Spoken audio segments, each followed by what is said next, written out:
Nowadays scouring is done by machines, the second hair are then dried. यानी ये जो स्कोर्टिंग की प्रोसेस है पहले हैंड से करते थे, बट आजकल इसको मशीन की सहायता से की जाती है। Step third, the scoured woollen fibre are dried and disentangled, they are then straightened into continuous form by a carding machine. यानी ये जो स्कोटिंग की प्रोसेस हो जाती है उसके बाद में जो वुलन्स के फाइबर है उनको एक मशीन के अंदर डाला जाता है। The process of driving woollen fibre into stand continuous form is called carding. यानी कंटिन्यूअस का मतलब होता है बिल्कुल फ्लैट फाइबर्स बनाने की जो प्रोसेस होती है उसको बोला जाता है carding. In this carding machine the disentangled woollen fibres are passed between a pair of rotating cylinders. यानी ये जो आपको इस पिक्चर में दिखा रहे हैं, इस पिक्चर की तरह उनको फाइबर्स को इनमें डाला जाता है, वो ऐसे रोटेट होते रहते हैं और वो एक कार्डिंग क्लॉथ के रूप में चेंज हो जाते हैं। Which contain fine pliable wire teeth, the wool emerges from the roller in the form of thin fiber commonly called web। Web का मतलब होता है देखना, जो आपकी स्पाइडर होती है, मकड़ी होती है, उसका जो हाउस होता है उसको अपन वेब बोलते हैं। तो सेम वैसे ही जो उनका जो फाइबर होता है वो बनता है वेब की तरह। The web is further process depending upon the kind of yarn required. उसके बाद में अपन को किस तरीके का यार्न धागा चाहिए उसके अकॉर्डिंग अपन उसको चेंज कर सकते हैं। The woolen yarn so obtained in earlier first spun and then dyed vice versa is known as figure। और उसके लास्ट के अंदर अपन वो जो अपन को यार्न मिला उसको अपन अपनी डिज़ायर के अनुसार किसी भी कलर के अंदर डाई करवा सकते हैं। इन case of woollen system the fabric so obtained is called a tweed। It is a bulky fabric in which short woolen fiber are arranged randomly। Random का मतलब होता है कि जैसे ये है एक, इसके अंदर कहीं कहीं अपन कुछ अलग कुछ डाल दें, उसको बोला जाता है random. It does not have smooth surface. इसकी सरफेस होती है वो स्मूथ नहीं होती है, यानी जो ऐसे सॉफ्ट सी नहीं होती है। In case of worsted system the fabric so obtained is called worsted and gabardines tape flannels stage etc are the example of worsted fabric. Worsted fabric है, इसके ये एग्जाम्पल्स अपन को दिए गए हैं। अब स्टूडेंट्स ये जो डायग्राम दिया गया है इसके अंदर इस चैप्टर की जितनी अपन ने स्टडी की है उसका पूरा इसके अंदर है। जैसे कि सबसे पहले अपन क्या करते हैं, जो फाइबर्स होते हैं उसको अपन किस लिए यार्न बनाते हैं, उसके बाद में वीविंग करते हैं, डाई करते हैं, उसके बाद में अपन कौन कौन सी प्रोसेस इसके अंदर ही होती है। अब अपन पढ़ते हैं कि यूजेज ऑफ वूल। ये जो वूल अपन ने बना ली इसके यूज़ क्या क्या है। Wool is use for marketing making fabric, shawl, blanket, carpet. यानी सबसे ज़्यादा वूल को यूज़ में लिया जाता है जो विंटर क्लॉथ्स होते हैं उनको बनाने में, जैसे कि सोल बना है, ब्लैंकेट है, कारपेट है, उनको बनाने में यूज़ में लेते हैं। Wool felt is use to cover piano hammers. यानी ये जो अपने म्यूजिकल इंस्ट्रूमेंट होते हैं उनके जो कवर वगैरह होते हैं उनको बनाने में भी वूल यूज़ में लेते हैं। It is also use to absorb noise in heavy machinery and stereo speaker. जो स्टीरियो स्पीकर वगैरह होते हैं, जो तेज़ आवाज़ करने वाली मशीनें हो गई, वहाँ पे भी इनको एब्जॉर्बर के रूप में कॉटन को यूज़ में लिया जाता है। Shoddy is made from the use. इसके अलावा अपने जो सोडे होते हैं, यानी सोडियम का मतलब होता है, या जो गद्दे वगैरह होते हैं इनके अंदर भी अपन वूल को यूज़ में लेते हैं। To make shoddy the exciting wool fabric is cut into a small piece. इसके अंदर सबसे पहले उस यार्न को उनको छोटे छोटे पीस के अंदर कट करते हैं, कार्डेड करते हैं और उसके बाद में उसके अंदर डाल देते हैं। इस तरीके से अपनी जो वुलन के गारमेंट्स वगैरह होते हैं, ब्लैंकेट्स वगैरह होते हैं, ये भी बनाए जाते हैं। Now dear student we read second silk. यानी अपन ये पढ़ा था, फर्स्ट पढ़ा था वूल। वूल अपन को सिप से मिलती है। कौन कौन सी प्रोसेस होती है, जैसे फर्स्ट प्रोसेस अपन ने पढ़ी थी कि शेयरिंग होती है। शेयरिंग इससे पहले ब्रीडिंग होती है, फिर शेयरिंग होती है, इसके बाद में स्कोर्किंग होती है, फिर कार्डिंग होती है। सेम ऐसे अपन जो सिल्क मिलता है अपन को वो किससे मिलता है, कैसे उसको पाला जाता है, किस क्वालिटी का होता है, कौन कौन सी प्रोसेस होती है, उसके बारे में अपन स्टडी करते हैं। सबसे पहले introduction. Silk is a natural protein fibre. यानी सिल्क का वो भी क्या है, नेचुरल फाइबर है। Silk fibre is produce as a cocoon covering by a silkworm. यानी सिल्क वर्म होता है, उसका जो कोकून होता है, जैसे कि इस पिक्चर में दिखाया गया है, ये सिल्क वर्म का कोकून है। इससे ये सिल्क अपन को मिलता है। ये इसका लार्वा होता है, ये इसका लार्वा है जिसको अपन कैटरपिलर भी बोलते हैं। Technically silk worm is actually A caterpillar other than A worm, यानी ये एक वर्म होता है।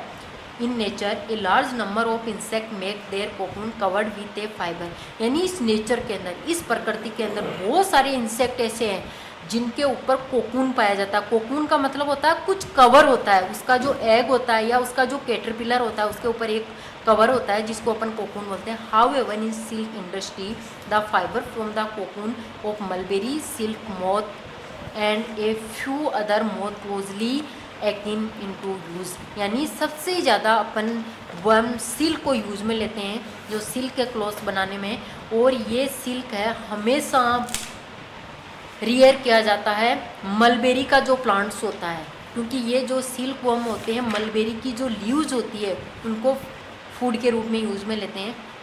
Spider silk is particularly use in the cross hairs of A telescope and other optical, जो ऑप्टिकल इंस्ट्रूमेंट होते हैं उनके अंदर भी इनको यूज में लिए जाते हैं।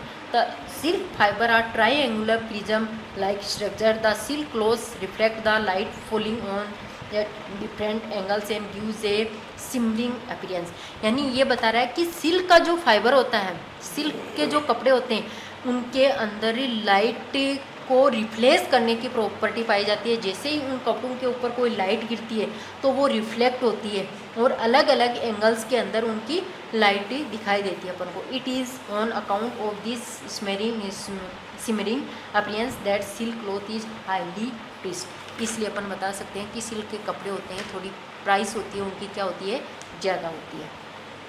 अब अपन सिल्क की हिस्ट्री पढ़ते हैं कि सिल्क क्या होता है क्या नहीं होता है। Silk was the first discovered then develop in early China, silk को सबसे पहले डिस्कवर करने वाली जो कंट्री है वो क्या है, China. Possibly about 3000 BC according to an old Chinese and legend the 14 years old enterprises Xi Lengqi was asked by Emperor Hengti to find the cause of damaged leaves of mulberry trees growing on their garden, यानी सबसे पहले एक 14 years का बच्चा था जिसका नाम था सी लंगची, उसने अपने गार्डन के अंदर मलबेरी का जो प्लांट्स है उसकी डैमेज हुई जो लीव्स है उनको देखा और जिसको दिखाया हंगटी, जो कि उस जगह का क्या था, एम्परर था। The enterprises notice that white worm were eating the mulberry leaves, उन्होंने उसकी स्टडी की तब उनको पता चला कि कोई वाइट कलर का वर्म है, कीड़ा है जो उन मलबेरी की लीव्स है उनको खाता है। She also notice that some big worms were spinning cocoons around there, उसने ये भी देखा कि कुछ सिल्क वर्म में से हैं जिनका जो एग है उनके चारों तरफ कवर है, जिसको क्या नाम दिया, cocoon. As luck would have it a cocoon fell into her cup of a hot tea, और उनका लक था, उनका भाग्य था कि वो जो कोकून है, कवर है, उस इंसेक्ट का कवर है, वो गार्डन में बैठ के टी पी रहे थे तो अचानक वो कोकून का जो उसका कवर है वो उनका जो गर्म चाय का कप था उसके अंदर आके गिर गया। उसने क्या देखा, she notice tangle of delicate thread separated from the cocoon, उसने अचानक देखा कि उस गर्म चाय के अंदर जैसे ही वो कोकून गिरा उससे मेल्ट होने के बाद में उसमें से एक धागे के रूप में स्ट्रक्चर बाहर निकली। Later the queen learn how to reel the silk filament and thus the silk was destroyed. उसके बाद में उसने गहन स्टडी करने के बाद में पता चला कि इस सिल्क वर्म का जो कोकून है उससे अपन कुछ थ्रेड धागे निकाल सकते हैं और उससे अपन को बहुत सारे क्लोथ्स बना सकते हैं। इस तरीके से ये जो सिल्क है उसकी डिस्कवरी हुई। तो डियर स्टूडेंट, आपको यही ध्यान रखना है कि सबसे पहले सिल्क की डिस्कवरी जो हुई थी चाइना के अंदर हुई थी और इसकी जो स्टोरी है मैंने ऑलरेडी आपको बता दी। China successfully guarded the secret of producing silk fibre until AD 300 when Japan and later India penetrated the secrecy. Roman Empire knew about it, traded in silk. यानी चाइना किसी को नहीं बताना चाहता था कि हमने सिल्क की डिस्कवरी की, लेकिन इससे पहले जब जापान और इंडिया ने इसके बारे में कुछ व्यापार करना स्टार्ट कर दिया था, the secret of making silk reached Europe around 550 AD by Byzantine empire. जब बेजेंटाइन साम्राज्य था उस टाइम ये जो इंग्लैंड है वहाँ भी इसका यूरोप के अंदर भी व्यापार पहुँचा था। Legend has that monks working on emperor Justinian were the first of bring the silkworm egg and mulberry seed of Constantinople in hollow cases of China at a great risk of their lives. यानी तब लगभग country ने क्या किया, mulberry के plants हैं उनकी खेती करने लगे और उनके ऊपर ये सबसे ज़्यादा सिल्क वर्म को रेयर करने लगे। With the separate of P slim the silkworm came into Sicily and Spain by the 12th and 13th century. Italy had become the silk center of the West. यानी waste जो country है उनमें से सबसे ज़्यादा silk का जो centre है, प्रोडक्शन सबसे ज़्यादा होने लगा, वो किसने में होने लगा, इटली के अंदर।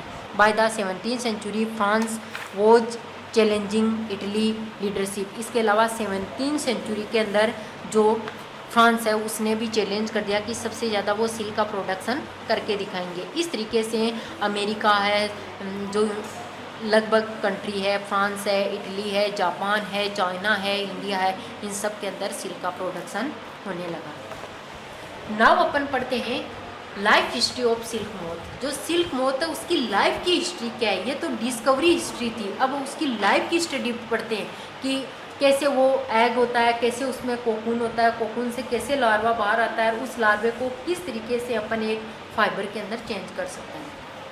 Female silk moth is larger in size. Male 2 types के मोथ होते हैं, एक मेल होता है, एक फीमेल होता है। जिसकी साइज़ बड़ी होती है वो फीमेल मोथ होता है। मेल सिल्क मोथ यानी मेल सिल्क मोथ की तुलना में फीमेल की साइज़ बड़ी होती है। It Lay's 100 of eggs on the under side of fresh mulberry leaves. यानी बिल्कुल सॉफ्ट मलबेरी की लीव्स होती है, उसके अंदर एक जो मोथ होती है फीमेल मोथ, वो एक साथ कितने अंडे देती है, 100 सैकड़ों अंडे देती है। Which stick to it because of some gummy materials sticking of them in due course of these eggs has to from white larva. Hatch करने के बाद में इसे वाइट कलर का लार्वा निकलता है, उसके ऊपर अपन जिसको अपन कैटरपिलर भी बोलते हैं। They eat mulberry leaves for 4 to 6 week and grow in size. वो कम से कम लार्वा 4 से लेके 6 वीक तक मलबेरी की लीव्स को खाता है, उसके बाद में वो एक ही बड़ा वर्म बन जाता है। Then the caterpillar is ready to enter the next stage of its life. यानी 4 से 6 वीक के बाद में ये नेक्स्ट स्टेज में प्रवेश करता है, जिसको अपन बोलते हैं पुपा। यानी नेक्स्ट स्टेज जो इसकी आती है वो होती है pupa. In first weaves a net hold itself, then it swing a head from the side in the front of the figure of egg. यानी इसके अंदर क्या होता है, उसके बाद में वो उसका मुंह सबसे पहले बाहर निकलने लगता है इसमें से, कोकून में से। During this movement of head the caterpillar secrete fibre from a protein which hardens to export air and become silk fibre. उस स्टेज के अंदर ही इसकी बॉडी से क्या निकलता है, एक सीक्रेट होता है, थ्रेड नुमा संरचना प्रोटीन होती है, जिसे अपन क्या बताते हैं, silk fibre. Soon the caterpillar completely cover itself by silk fibre and turn into a pupa. This covering is known as cocoon. The further development of the pupa into moth continues inside the cocoon. Silk fiber are used for weaving silky cloth. इन सब के बाद में fibre बनने के बाद में इससे बहुत सारे सिल्क के जो कपड़े होते हैं वो अपन प्रिपेयर कर सकते हैं। अब एक प्रोसेस आती है सेरीकल्चर। जैसे हॉर्टिकल्चर है, सेरीकल्चर है, वैसे ही सेरीकल्चर होता है जो कि सिल्क देने वाले जो इंसेक्ट होते हैं उनको रेयर करने, उनको पालने की जो प्रोसेस होती है उसको अपन बोलते हैं sericulture. The science of raising silk worm so as to obtain silk cocoon. यानी सिल्क वर्म को पाल कर उनसे कोकून निकालने की जो प्रोसेस होती है उसको अपन बोलते हैं सेरीकल्चर। ये साइंस की एक ब्रांच है। In the sericulture farm the silk moth are reared. Silk moths are reared. Reared का मतलब मैंने पहले ही बता दिया, रेड का मतलब होता है पालना। यानी इसमें सबसे पहले इनको सिल्क वर्म को पाला जाता है। The female silk moth lay 100 of egg in a time. They are stored carefully on the strip of cloth और paper and then sold to silk farmer. इसमें क्या होता है कि एक मलबेरी की जो लीव्स है उसके ऊपर कम से कम 100 अंडे ये सिल्क वर्म एक साथ देता है। बाद में उनको वहाँ से हटाकर जब कोकून बन जाते हैं तब फार्मर को ये बेच दिए जाते हैं। The farmer kept these egg under hygienic condition, farmer होता है उनको एक ऐसी कंडीशन के, हाइजेनिक का मतलब होता है जो उसके लिए सूटेबल हो, उस कंडीशन में उन अंडों को रखा जाता है जो टेम्परेचर अच्छा हो और मॉइस्चर हो, नमी हो, टिल द लार्वा हेच, जब तक उसमें से लार्वा ना निकले। After hatching the silkworm are placed over finely clipped mulberry leaves and covered by a layer of cocoon gauze for 6 week के बाद में वो उनको मलबेरी की लीव्स वगैरह खिलाते हैं। उसके बाद में उसका जो कोकून है वो बिल्कुल प्रिपेयर हो जाता है। The branch of trees of serve are place in their rearing houses, the silkworm climb up to branches and make their cocoon in one continuous thread. अब ये इनको छोड़ दिए जाते हैं मलबेरी की लीव्स पे, ये वहाँ खाते रहते हैं और इनका जो लाइफ पीरियड होता है उसके बाद में उसमें से क्या निकल जाता है, जो सिल्क का फाइबर है वो बाहर आ जाता है, जो इस पिक्चर के अंदर आपको दिखा रखा है। Processing of silk fibre from silk cocoon. Silk cocoon जो है, सिल्क का कोकून तो अपन को मिल गया, अब उससे अपन सिल्क का फाइबर किस तरीके से प्रिपेयर करते हैं देखना। Once the complete cocoon are formed, they are gathered. The initially step in the harvesting of silk fiber is to kill the insect inside the cocoon. सबसे पहले कोकून के अंदर जो इंसेक्ट होता है उसको किल किया जाता है। For killing the cocoon are boiling in water. Kill का मतलब होता है मारना, मारने के लिए उस कोकून को जो हॉट वाटर होता है उसके अंदर डाल दिया जाता है। The boiling hot water not kill the insect with in the cocoon but dissolve in gummy substance that hold the cocoon filament in place. ये कोकून को मारता ही नहीं है, इसके अलावा ये एक ऐसा गमी सब्सटेंस निकलता है गर्म पानी से डालने से, जिससे कोकून के जो फिलामेंट होते हैं वो एक जगह के इकट्ठे हो जाते हैं। The cocoon are the dried and brushed to remove coarse after protein which consist of coarse filament. अब उनको अपन क्या करते हैं, सेपरेट कर लेते हैं, उनको जो अनवांटेड चीज़ें उनको हटा देते हैं। After bleaching filament from 4 to 8 cocoons are join. इसके बाद में 8 से लेके 4 से लेके 8 तक कोकून से उनको क्या कर दिया जाता है, ज्वाइन करके। ट्विस्टेड का मतलब होता है इस तरीके से कर दिए जाते हैं। They are then combined with a number of similarly twisted filament. बहुत सारे फिलामेंट से उनको एक साथ ट्विस्ट कर दिए जाते हैं और रील का मतलब उनके चारों तरफ लपेट दिए जाते हैं, जिससे अपन को कच्चा सिल्क मिल जाता है। When each cocoon is unwound, it is replaced by another cocoon and unlike the threads, यानी ये प्रोसेस इस तरीके की प्रोसेस चलती रहती है और अपन को बहुत सारे about 5500 cocoon are required to produce a 1 kg। कम से कम 5500 कोकून्स जो है उनकी आवश्यकता होती है 1 kg सिल्क को प्रोड्यूस करने के लिए। नाउ है processing of silk thread from the silk fibre. अब जो सिल्क का थ्रेड है उससे सिल्क का फाइबर बनाने के लिए the processing of silk is the twisting of one और मोर थ्रेड बाय सिल्क इन, यानी जो कच्चा अपन को सिल्क मिला है उसको भी अपन एक दूसरे के अंदर ट्विस्टेड कर देते हैं और फिर इस प्रोसेस को बोलते हैं निटिंग। निटिंग का मतलब होता है बुनना। The process produce is called the throwing. In this process the throwing 4 different types silk thread can be produce. इससे अपन को 4 टाइप्स के जो सिल्क के थ्रेड है, धागे, वो मिलते हैं। एक तो होता है organise thread is made by giving raw silk thread is a preliminary twist in one direction and then twisted 2 or more than thread in the opposite direction at a rate of about 4 turn centimetre. यानी इसमें 1 centimetre के अंदर 4 turns लगाए जाते हैं। यह तो होता है ऑर्गेनाइज। एक होता है crepe. Crepe is a similar of crepe की जो साड़ियाँ वगैरह होती है उस तरीके का सिल्क होता है, वो अपन बनाते हैं। इसके अंदर होता है ट्रेम होता है। Tram is made by twisting 2 or more raw silk thread only in one direction. इसके अंदर एक ही डायरेक्शन के अंदर होते हैं और 1 सेंटीमीटर के अंदर 8 से लेकर 12 तक के जो टन्स इसमें होते हैं। फिर होता है thrown single. Thrown single are individual raw silk thread. ये भी एक रो सिल्क ही होता है, थ्रेड होता है, लेकिन इसकी क्वालिटी होती है वो क्या होती है, थोड़ी सी बेस्ट होती है और ये भी एक 1 डायरेक्शन के अंदर होता है। In the production of silk fiber in generally organize thread is use to wrap and tram thread is use for belt and filling. The crepe thread is use in weaving the crinkly silk fabric. The thrown silk is use for weaving silk fabric. Silk fabric के अंदर सबसे ज़्यादा use में लिया जाने वाला जो fibre है वो है थ्रोन सिल्क। अब अपन पढ़ते हैं वाइल्ड सिल्क। वाइल्ड का मतलब होता है जंगली जो सिल्क होते हैं। Wild silk are produce by a number of domesticated silkworm. The wild silk differ in colour and texture from the domesticated. यानी वाइल्ड जो सिल्क होते हैं, सिल्क वर्म होते हैं, वो जो डोमेस्टिकेटेड जो अपन घर में पालते हैं उससे थोड़े कलर में क्या होते हैं, डिफरेंट होते हैं। Further the cocoons which are gathered in one wild silk are usually chewed through by silk moth thus the single thread which make up the cocoon has been cut into shorter length. फिर उनको छोटी छोटी length के अंदर क्या कर लिया जाता है, कट कर लिया जाता है। A beautiful and expensive golden coloured which silk are called Muga. Munga, Munga का मतलब होता है ये सिल्क की वेराइटी है जो लेकिन वो कलर में ब्राउन होता है, गोल्डन कलर का होता है और ये थोड़ा महंगा होता है और बहुत ही सुंदर होता है। ओनली ए ब्रह्मपुत्र वैली, यानी ब्रह्मपुत्र जो रिवर है कहाँ पे बहती है, ये असम के अंदर बहती है, तो वहाँ उन घाटियों के अंदर सबसे ज़्यादा मूंगा मिलता है। This variety of silk is the strongest natural fiber, ये सबसे मजबूत नेचुरल फाइबर होता है which actually improve with aging and washing, यानी इसकी जैसे जैसे अपन इसको वॉश करते हैं इसकी जो क्वालिटी होती है इम्प्रूव भी होती रहती है। Garments made from its out last those made from ordinary silk commonly lasting 50 years और मोर, यानी इनकी कम से कम 50 ईयर्स तक की एज होती है, इतने टाइम तक ये अच्छी तरीके से वर्क कर सकते हैं। अब है यूजेज ऑफ सिल्क, सिल्क के यूज़ क्या क्या है।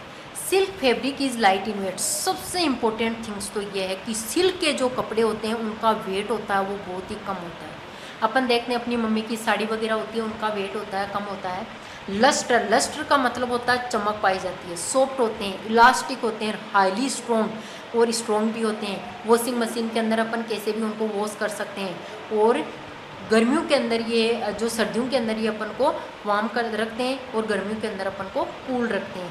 Silk is commonly use for making expensive, महंगी ड्रेसें बनाने के लिए, मैन और वुमेन के जितने भी महंगे कपड़े होते हैं उनको बनाने के लिए अपन किसको यूज़ में लेते हैं, सिल्क को। Which are worn on special occasion, जो कि अपन कोई भी स्पेशल ओकेजन होता है जैसे मेरी पार्टी है, कोई मेरी रिंग सेरेमनी है या कोई होली दिवाली कोई भी ओकेजन्स होते हैं उनके ऊपर पार्टी वेयर क्लोथ पहनते हैं वो अपने सिल्क के बने होते हैं। In India most of the silk is use making sari and scarf, सबसे ज़्यादा इंडिया के अंदर सिल्क को यूज में लिया जाता है साड़ी बनाने में जो वुमेन वियर होते हैं।